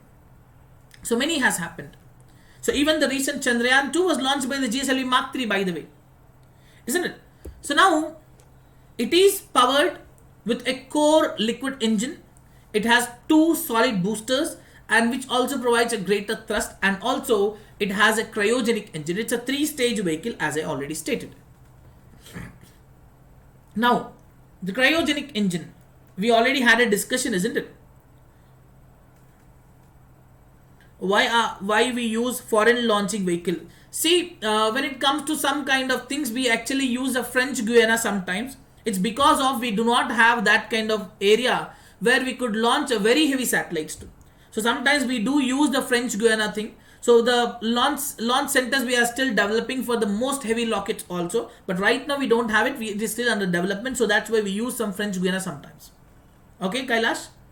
Now it's very tough to handle hydrogen in a natural form, so it cannot be that way. Then hydrogen can be used in liquid form, but it could be turned from the gaseous to liquid only at minus 250 degrees Celsius. Hydrogen gas to liquid only at minus 250 degrees Celsius. And now for that we need oxygen, which could be made at liquid only at minus 90 degrees Celsius. And when you want to create this kind of atmosphere, now just imagine minus 250 degrees, minus 90 you are creating in a rocket. Is it really possible that you can control this rocket? Not that easy. It's not that easy to do that. So this requires a more engine. So that's what we are doing under the GSLV. Now guys, the GSLV Mark III which we have right now is indigenous. It's we who have developed ourselves. So when we go in details of that, long ago, it was in mid 1980s, India thought of having a cryogenic engine. At that time, not many countries have that. Like not even China, by the way. Only countries like US, the USSR, France and Japan. Only 4 countries. Now, if you want that technology, you can develop it, but that may take years. So what is the option right now we have? We have to go deal with these countries. So now basically, when you want to purchase a product on e-commerce platform, I'm coming to that, Kailash. So the one which we are using right now is the indigenous one. Okay. Now, when you talk about this, when you look into this area, now we have to know, when you shop something on an e-commerce platform, just imagine, will you directly purchase a product on Amazon or some kind of Flipkart or some other e-commerce platform? No. I'm sure if you are a good person, like if you are more concerned about economy, you would definitely see multiple sites. Isn't it? The same product, you will try to see that in both Flipkart and Amazon, wherever it is of less price, you put it. Isn't it?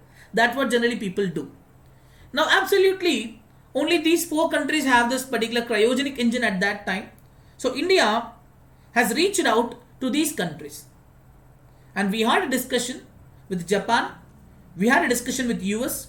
We had a discussion with France. And we also had a discussion with Russia. And finally, we stated that we would go with Russian engines. And definitely, now other people would definitely feel bad, isn't it? You ask everything from us and finally go to Russia. And it was the time in 1991 that the Indian Space Agency, that is ISRO, and Russian Space Agency called Glavkosmos. So now someone will say, sir, Russian Space Agency is Roscosmos, right? So this Glavkosmos is a subsidiary of Russians, Roscosmos. So the ISRO and Russian Space Agency Glavkosmos have signed an agreement which stated that we would give you 2 engines. Russia stated very clearly, I'll give you 2 engines. Apart from that, I will also give you the technology. It's really good, right? But now, if you can see the year, that is in the year 1991.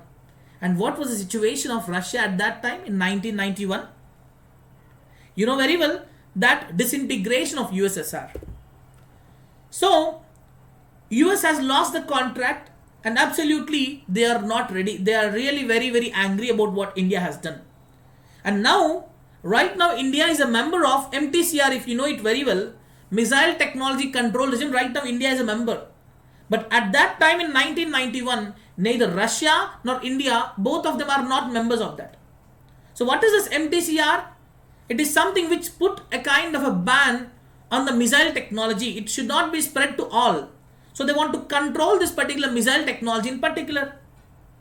And this is the time that Russia is just recovering from that particular, disintegration of USSR. So they had no choice. Now they oppose, US has opposed Russia. You are not supposed to do this kind of deal. So they stated, okay, deal cancelled. The deal got cancelled. What are they supposed to do at that time? They said 2 vehicles along with transfer of technology. Now they said instead of 2, I'll give you 7. But no technology would be given.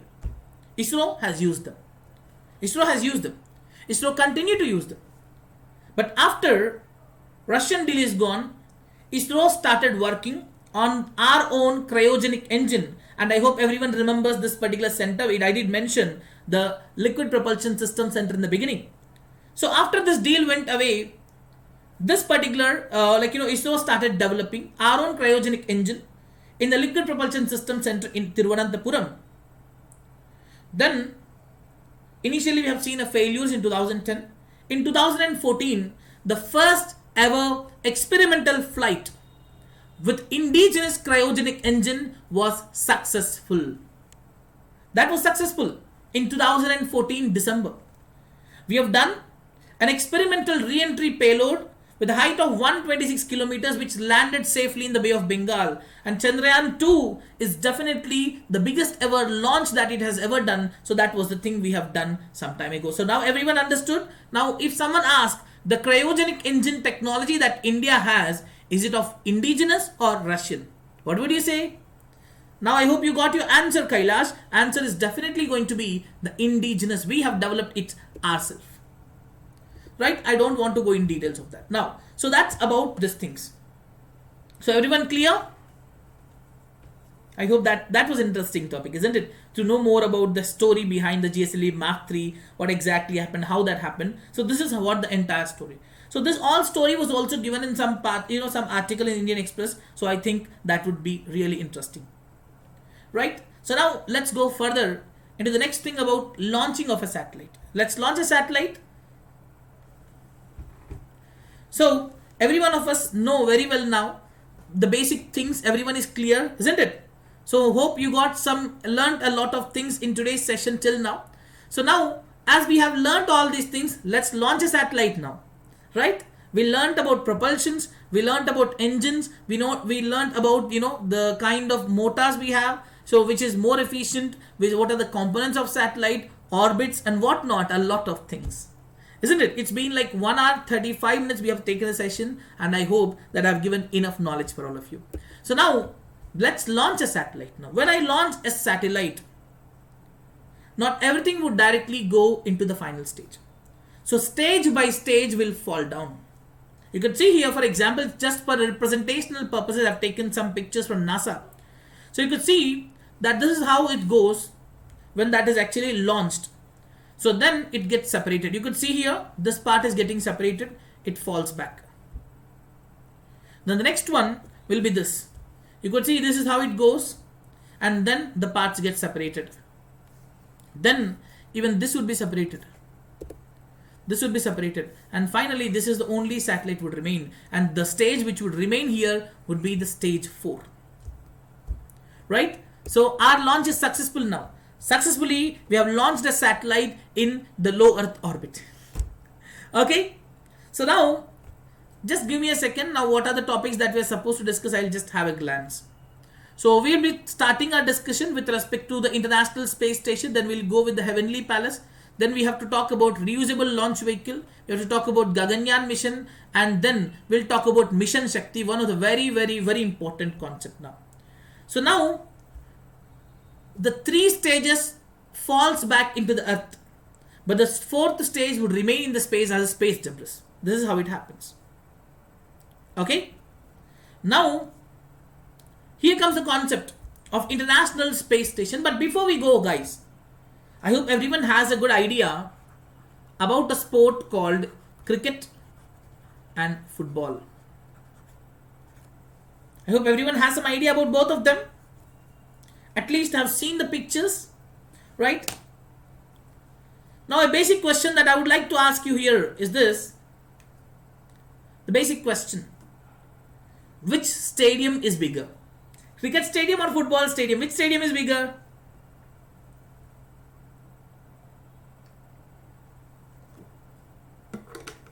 That's a very simple question.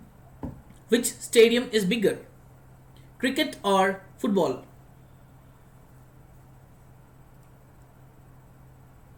So absolutely without any doubt, you could say football stadium is much bigger than the cricket stadium.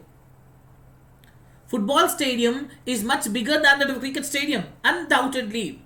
What is there in the cricket? They just hit the ball and they go to the boundary. But in football, it's not the case, right? So they have to run like anything. They have to kick the ball and all. So football stadium is much bigger. And now you all have got some idea how bigger this is. So the International Space Station is actually almost equal to that of football stadium or just a bit bigger than that. Now we can understand it. The International Space Station is almost equal to the size of a football stadium. That huge it is. That huge it is. Now basically you will definitely have a question now. If that is so big, how did we launch it? So the launch of this International Space Station happened on a stage by stage manner. It's not that easy to launch this one. Which is so huge to be launched directly. So we launched one by one. So before we go ahead, the International Space Station is a habitable artificial satellite in a low Earth orbit. It is the largest human-made body in the low Earth orbit, where the first component of that was launched in the year 1998. So when it comes to what are the space agencies involved, guys, I'll be telling you the space agencies. Now NASA is of US, Roscosmos is of Russia, JAXA is of Japan, ESA is of Europe, then CSA is of which country? CSA is of which country? So now I will wait for your answer, but by then I'll be going on with the discussion. So this is expected to be retired by 2024. And if you see from the Earth, you would see some bright objects. The biggest bright object that everyone would see is the moon. Then the second brightest object that you could see is Venus.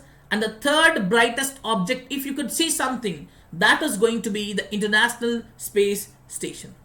Very good, guys. It's Canada. It's Canadian Space Agency. It's a Canadian Space Agency. Very good. So now, this should be used for the microgravity purposes. It will be used for the microgravity purposes. You could also use that for the space environment research also. They conduct a lot of researches in physics, astronomy, biology, meteorology. All of these things would be taken up there. Now, what is the purpose of that? It is a laboratory for doing a lot of researches and also keeps an observation.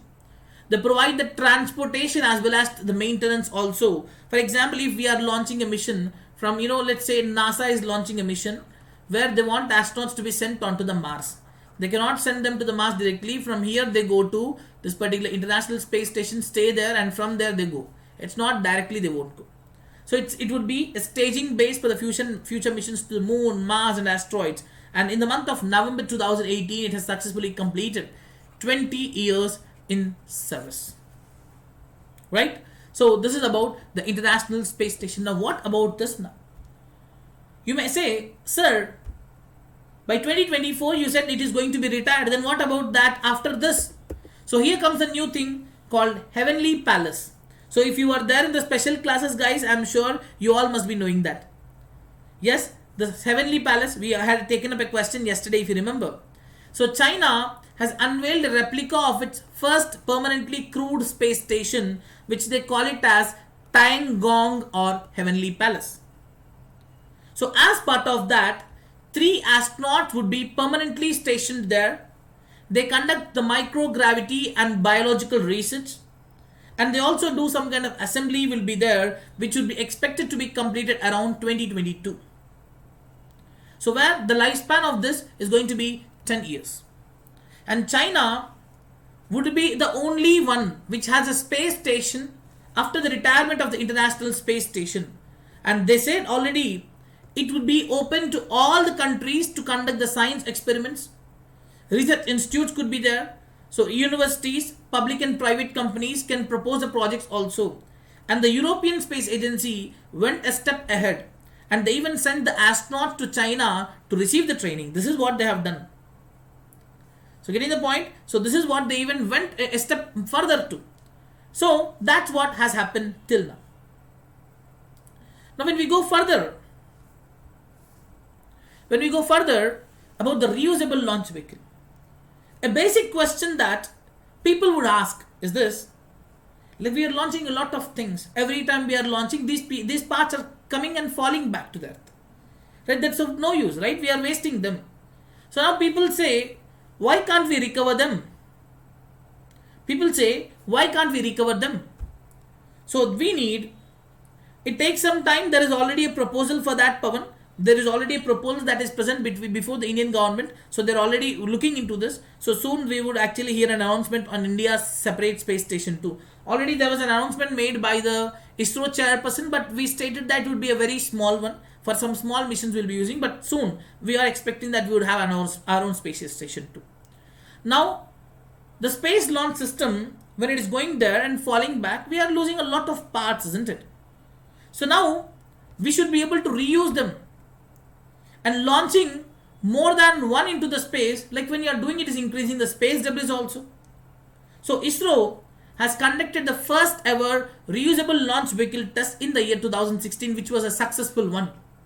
And what is a better advantage you have is this: it would reduce the cost of operation. And how will it work? You could see this a very, very simple way. Like, on the first stage, they would carry up to 70 kilometers and then they release it.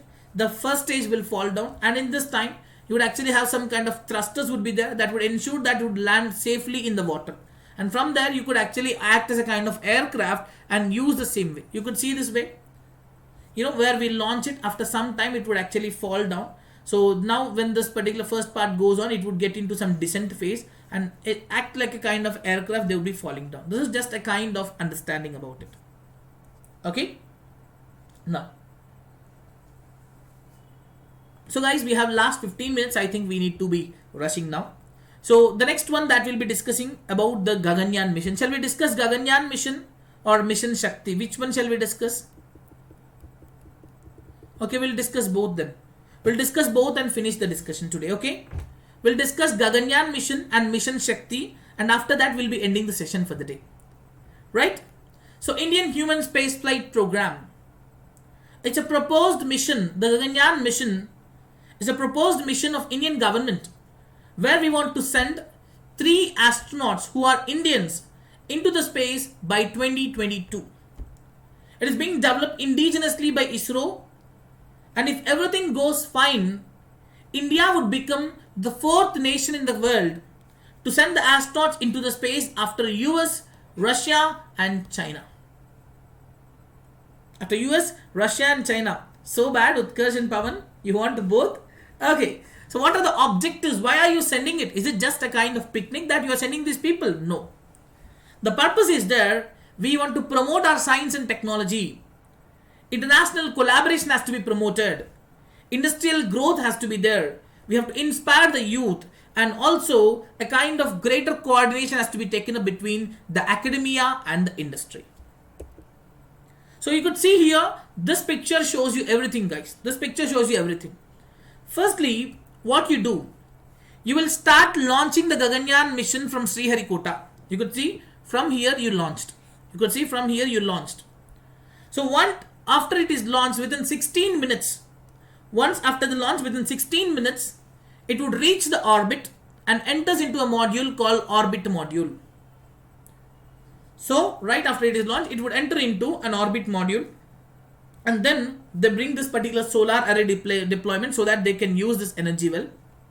They will spend 5 to 7 days in the space, And here, till now they were like this, right? So now they reorient themselves like this. They change them. Like, till now it's going like this. Now they reorient them like this. And when they reorient here, so they actually slow down, and the boosting which was given till now it would be deboosted. So when that is deboosted, it goes further down. When this further down is going on, so in that we have modules like orbiter module, then we have crew module, then we also have service module. A service module is something which would have the supplies that are related for the people for eating and all that all. So that would be a service module. And for the crew module, it is very important that the crew would be present. So after it is deboosting, so from the deboosting within 36 minutes, they would reach Earth. But the point here you have to reason is this. After the deboosting, we separate the crew module and service module. Using the aero braking things, we use a parachute deployment would be done, and they all the way, here they deboost, you could see near Africa they would deboost, and all the way they come back and fall in the coast of Gujarat. Got it? So this is what the thing. It would be costing less than 10,000 crores, and the launch would be done in 2022.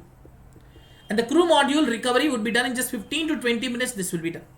In just 15 to 20 minutes, this everything would be done. As I said you, that it has phases and all. So ISRO has already developed a lot of capabilities done. Now, let's discuss the last topic of the day. Before we wind up, let's discuss the last topic of the day. So that is about the very, very important mission we have is Mission Shakti. So before Mission Shakti, we have to talk about the PSLV C-44 also. The PSLV C-44 mission has launched 2 satellites. Number 1 is the Microsat R, and second one is a CalamSat V2. So they stated that the Microsat R is an imaging satellite, and the CalamSat V2 is a nano satellite. And this Microsat R is a 700 kg satellite. They stated it was developed by the DRDO, and now they stated this would be placed in orbit of 274 kilometers. But now, generally ISRO will give you details of the mission when they actually put some satellite. But they did not give them details about the Microsat R when they launched. They did not reveal much information about Microsat R, but they stated it would be used for the military purposes. But when you talk about the next one, that is CalamSat V2, it is a nano satellite developed by some students and organization called Space Kids India. It's just a kind of a nano satellite which weighs just 1.2 kg, which has a cost of 12 lakhs, lifespan of 2 months. It's not our actually headache. So now, for the first time, when ISRO has used the 4th stage, I said you that 4th stage would generally remain as a debris. Am I right? But for the first time, if ISRO has used the 4th stage for some purpose, that is the first time they have used this for PSLV C-44. The PSLV D, they have a variant called DL. So they will be using 2 more strap-on boosters, and the final stage of this will be equipped with the lithium-ion batteries, and they will not be provided with the solar panels. So after parking the satellites,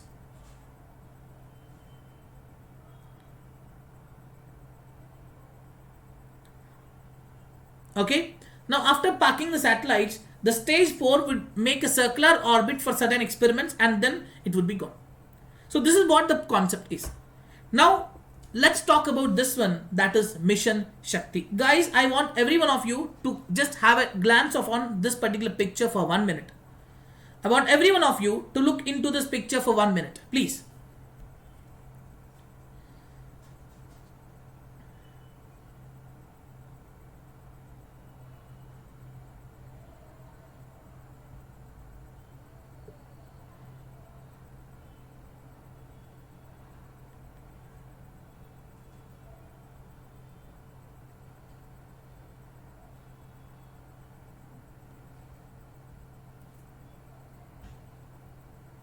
Yes, everyone understood? So basically, for detecting anything or for attacking anything, what do we need is this: you have to identify that. So how could you identify something in a space? Using a radar. So this radar first identifies and gives the information, and this particular thing, they track the target, and once that is done, they would give the information to a missile launcher. And the missile launcher which we have used is a 3-stage missile launcher. And the stage 1 it takes and it removes this one. And stage 2, another is gone. Yes. And stage 3, basically when we are sending something, we will be using the heat shield. But here, you would be removing the heat shield. Why? The purpose of this is to actually destroy something. So here, finally, only the missile would be there. And the missile would lock onto the satellite, go and hit the satellite. So this is what the concept happened. In simple terms, this is what we have done. But if we want to go in details, India has announced successfully that we have done an anti-satellite missile test. And with this, India has become the 4th one in the world, 4th country in the world to do these things, which has a capability that we would be able to identify the target and hit the target and destroy them. And this technology is especially focusing on destroying the satellites owned by the enemy countries. But India, when the Prime Minister was announced, he did not say about the Microsat R. But guys, we did discuss that it was a Microsat R which has been destructed. And now, it's really good that we hear something about the capability, Indian capability of destroying a satellite. But here our prime focus has to be on one thing very importantly. Why satellite? Why satellite? What could a satellite do? So the interesting fact is this. You may have lot of things. You may have the communication devices. You may have a lot of infrastructure. But without satellite, nothing is of use. Isn't it? You don't have to attack an enemy. Just attacks enemy's satellite, it's gone. The navigations that we are using, the communication, the internet, the telephone, the broadcastings, the banking system, the stock markets, weather forecasting, disaster management, any kind of issues like land mapping, ocean mapping, monitoring tools, military applications, everything is on satellite, right? So you don't have to attack the enemy directly. Just attack their satellite, it's gone. So the infrastructure, even if that is present, that's of no use anymore because of the satellites. When you are doing it, it's done. But why only some countries have that? This is definitely a question. You are saying that India is a 4th country. Does it mean that no other countries have the capability or something? Yes, we'll look into that also. For doing such a kind of a thing, you require 2 things. One is, you must have a space technology. You also must have a missile technology. Both are important. Right? You require both of them. I think both are very, very important. So only some advanced capabilities, like where you have a capability in both space as well as missile, so that could actually deal with that. And every country agrees that space should never be used for wars. And all the countries have always states that space weaponization should not be done. There were many international treaties that are there which talks about how to use in outer space, how to use a moon, how you get actually resources on them. So one of the very important treaty we have is this Outer Space Treaty of 1967, of which India is a signatory. The Outer Space Treaty says that no country is supposed to place in the orbit around Earth any kind of nuclear weapon. In the orbit of Earth, no country is supposed to put a nuclear weapon or any kind of weapon of mass destruction. We are not putting something in orbit. And then it also says that none of these kind of things have to be placed on the surface of moon or any kind of outer space. They say that all of these must be used for the peaceful purposes.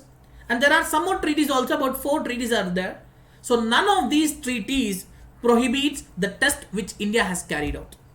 None of these treaties prohibits the test that India has carried out. And the other biggest reason that why countries don't do this is because of the space debris. Because we know very well, anything that is launched into the space, there is no one, like in the life we hear, in the cartoons you see Superman, many mans would be coming up, like where they go into the space, do anything. In the real world we don't have that, right? Now anything that is launched into the space would remain there forever. So you have to brought it back, or it would actually slowly disintegrate in decades, about tens of years it would say. So in September 2018, there was an orbital debris quarterly news of NASA where it stated that there were about 19,137 man-made objects are there in the space which could be tracked. So it includes both active satellites, inactive satellites, the rockets, the parts of a rockets, and other such kind of small things. And about 1,000 of them are operational satellites. No, Kailash, I'll talk about it. Okay, don't worry. We'll talk about it. And now, a satellite, when is disintegrated into small pieces, it would definitely be a space debris. There's no doubt about it. Now, what is the biggest threat that we have from the space debris? The space debris could be a threat because if it is going and hitting an operational satellite, that satellite would be gone. Isn't it? That's a problem. Now, no, actually, there was not that blame game happened after Mission Shakti. Fortunately, no bigger issue has happened. We'll talk about that. Just give me some time. Now, see, let's say, I think everyone could see me. If I'm just throwing a one stone, like if there is one stone which is actually like this, like space debris of just this much of pellet of this size is there, really can it impact a satellite which is so huge? Guys, what do you think? Just a small pellet sort of thing. Can it really have an impact on satellite? Does it really have that much of capability to make a satellite dysfunctional? Really? What do you think about it?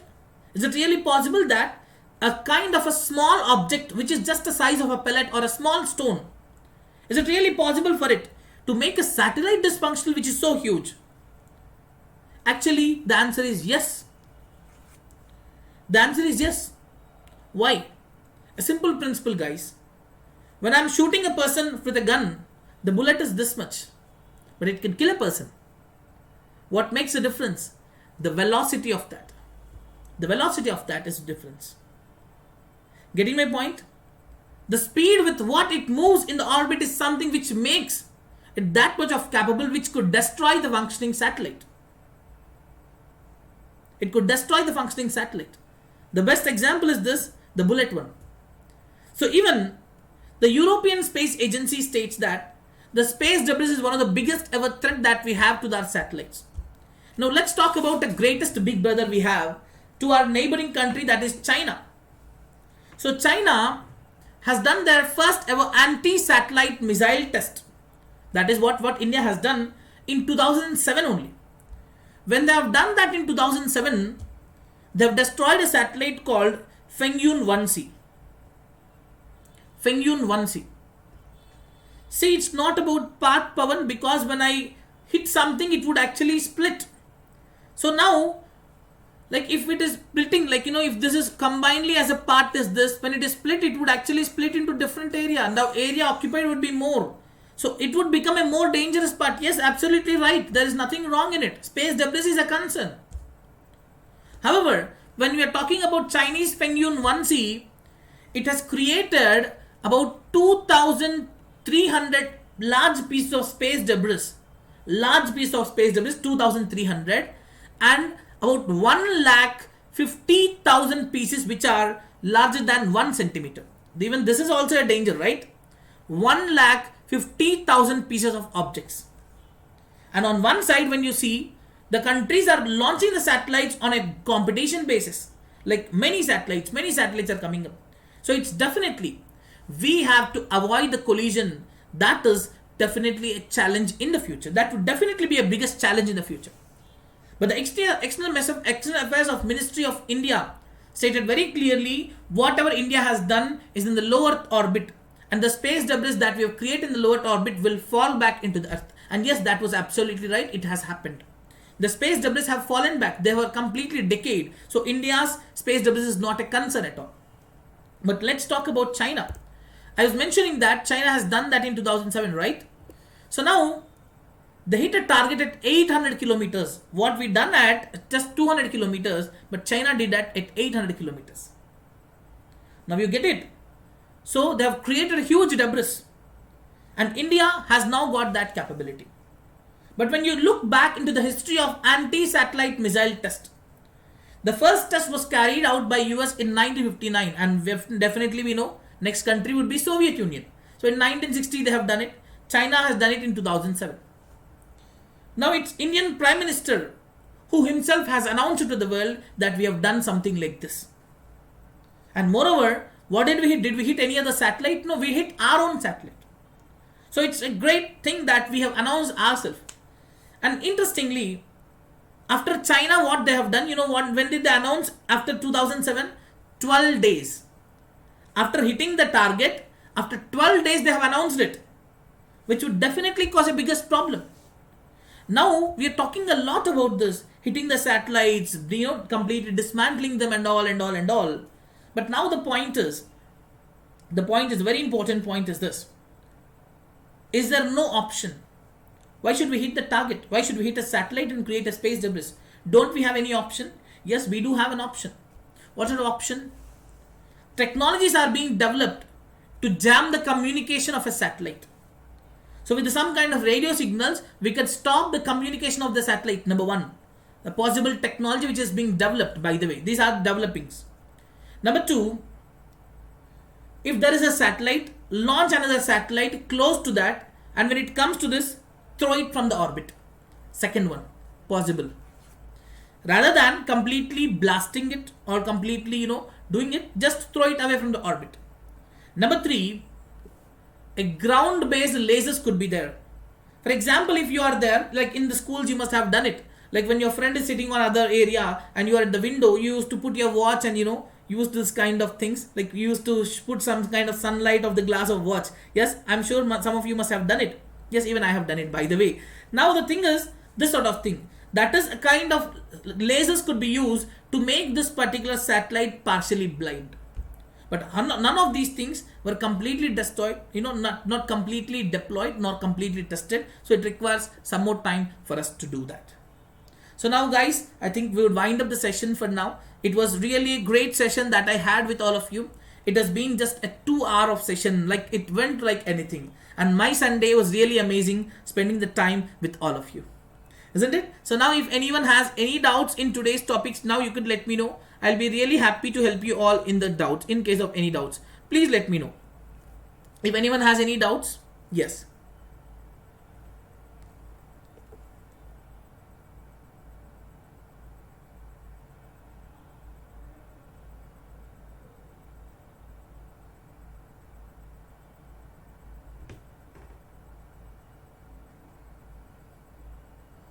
Yeah, so I'll be sharing that PDF in the group. Don't worry, I'll be sharing the PDF in the group. We'll do it. Okay, so for those people who are not there in the group, you could look into the comments. That's a link has already been provided. So thank you so much for joining, guys. It was really an amazing day, and I hope there are no doubts. So right, Ramesh, I think I already mentioned a comment. If you could see, there's a comment with the name Ajay Kumar. So you could just see that. That would be really good. Right, so thank you so much about it. So you could join the group in case if there is any next session, I'll be updating about it. Okay, so thank you so much everyone. That was really a great support. It's not that easy to have the people continuously for 2 hours sitting together. Like this is something which is really, really interesting. Right, so thanks a lot. Please take care of yourself, and thanks for spending your time on Sunday with me here. Take care everyone, and see you all soon. Very soon I'll be updating about the next upcoming links. Take care and bye-bye.